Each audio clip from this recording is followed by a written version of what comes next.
पंजाब सिंध गुजरात मराठा द्राविड उत्कल गंगा तव शुभ नामे जागे तव जय जनगण मंगलदायक जय हे भारत भाग्य विधाता जय हे जय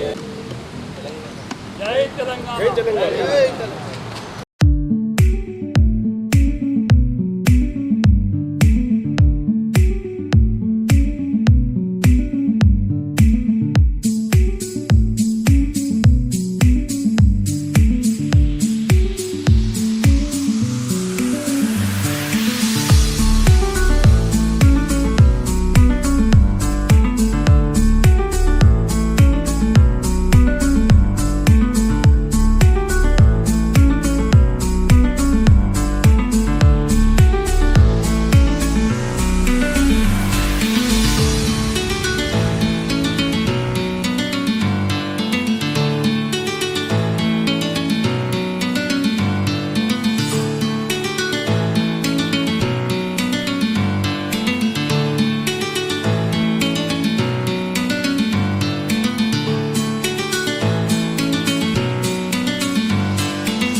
राष्ट्रीय salute salute.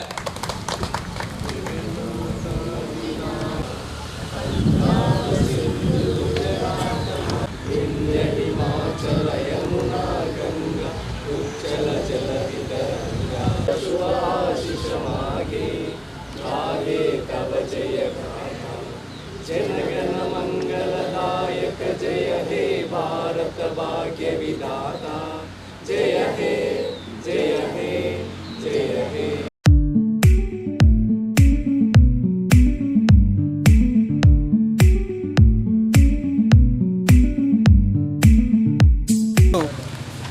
Telangana formation day సందర్భంగా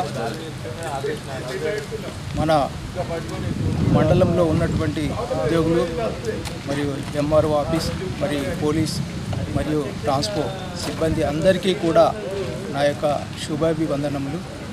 మరి ఈ యొక్క తెలంగాణ అమరవీరుల యొక్క త్యాగఫలమే మన తెలంగాణ రావడం జరిగింది।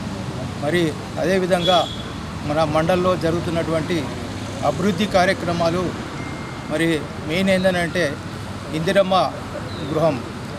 గృహాల్లో మనము మన నిజామాబాద్ జిల్లాలోనే అత్యధికంగా మనం మొదటి స్థానంలో ఉన్నాం। ఇందులో 731కి ఇందిరమ్మ కమిటీలు అప్రూవ్ చేయడం జరిగింది। మరి 350 మనకు లేఅవుట్, అదేవిధంగా మనకు మార్కౌట్ మాత్రము 35 ఉన్నవి। మరి మనకు పిల్లర్స్ ఏది మన బ్రిక్ లెవెల్ వర్క్స్ మాత్రము 7 జరుగుతున్నవి। అదేవిధంగా ఎన్ఆర్జిఎస్ కూడా మన నిజామాబాద్ జిల్లాలో మన మాక్లూరు మండలం టాప్ ఉంది। అదేవిధంగా మనకు ఈ తెలంగాణ ప్రభుత్వము వచ్చినటువంటి మనకు రేషన్ కార్డు ఉన్న వాళ్ళకు సన్న రకాలు, అదేవిధంగా మనకు ఈ సన్నబట్టు ఉన్న వాళ్ళకు 500 రూపాయలు బోనసు, మరి రైతు బంధు, మరి భూభారతి చట్టము, ఇవన్నీ కూడా మనము ఇంప్లిమెంటేషన్ చేయడం జరుగుతుంది. Thank you. అందరికీ తెలంగాణ ఆవిర్భావ దినోత్సవ శుభాకాంక్షలు. తెలంగాణ ఏర్పడిన తర్వాత 11 సంవత్సరాలు పూర్తి చేసుకొని వివిధ అభివృద్ధి పనులను మనము సక్సెస్ఫుల్గా చేసుకున్నాము. ఇది 12వ చేసుకుంటున్నాం. మనకి తెలంగాణ అనేది అంత ఈజీగా రాలేదు. మనకు 3 సార్లు 1952లో ఒకసారి, 1969లో రెండోసారి మలి దశ ఉద్యమంలో కూడా రాకపోతే 2001లో అందరం సబ్బండ వర్గాలం అందరం కలిసి తెలంగాణ సాధన సమితి ఏర్పాటు చేసుకొని అప్పటి నుంచి 13 సంవత్సరాలు మనం నిరంతరాయంగా పోరాటం చేసి సాధించుకున్నాం. దీంట్లో ఎంతోమంది అమరవీరులు ఉన్నారు. చాకలి ఐలమ్మ, ప్రొఫెసర్ జయశంకర్ లాంటి ఎంతోమంది త్యాగదండ్రులు ఇచ్చిన తెలంగాణ ఈ తెలంగాణ ఏర్పడిన తర్వాత కూడా మనము అన్ని రకాల కార్యక్రమాలు విజయవంతంగా పూర్తి చేసుకుంటున్నాం. ప్రభుత్వాలు ముందుండి రైతులకు రైతు భరోసా అని, పేద రైతులకు ఎవరైతే కూలీ చేసుకుంటున్నారో వాళ్ళకు ఆత్మీయ భరోసా అని, ఇల్లు లేని వారికి ఇందిరమ్మ ఇండ్లని, రేషన్ కార్డు లేని వారికి కొత్త రేషన్ కార్డులు, అలాగే ఉచిత బస్సు, 500కే సిలిండరు. సో ఇటువంటి ఎన్నో రకాల అభివృద్ధి కార్యక్రమాలు చేసుకుంటున్నాం, ఇంకా చేసుకుంటూనే ఉన్నాం. ఇంకా ఎవరైతే విద్యార్థులు ఉన్నారో, ఎవరైతే యువత ఉన్నారో వాళ్ళ కోసము రాజీవ్ యువ వికాసం అని కూడా కొత్త పథకము రాబోతుంది. సో ఇవన్నీ కూడా మనము వినియోగించుకొని మనం తెలంగాణ ప్రజలందరం ఇంకా ముందుకు పోయి దేశంలోనే నంబర్ 1 29వ రాష్ట్రంగా మనం ఏర్పడినాము. తెలంగాణ నంబర్ 1గా తీర్చిదిద్దాలని కోరుకుంటున్నాము. సంవత్సరం సందర్భంగా మాక్లూరు మండల ప్రజలందరికీ నా తరఫున శుభాకాంక్షలు తెలియజేస్తున్నాను. Thank you.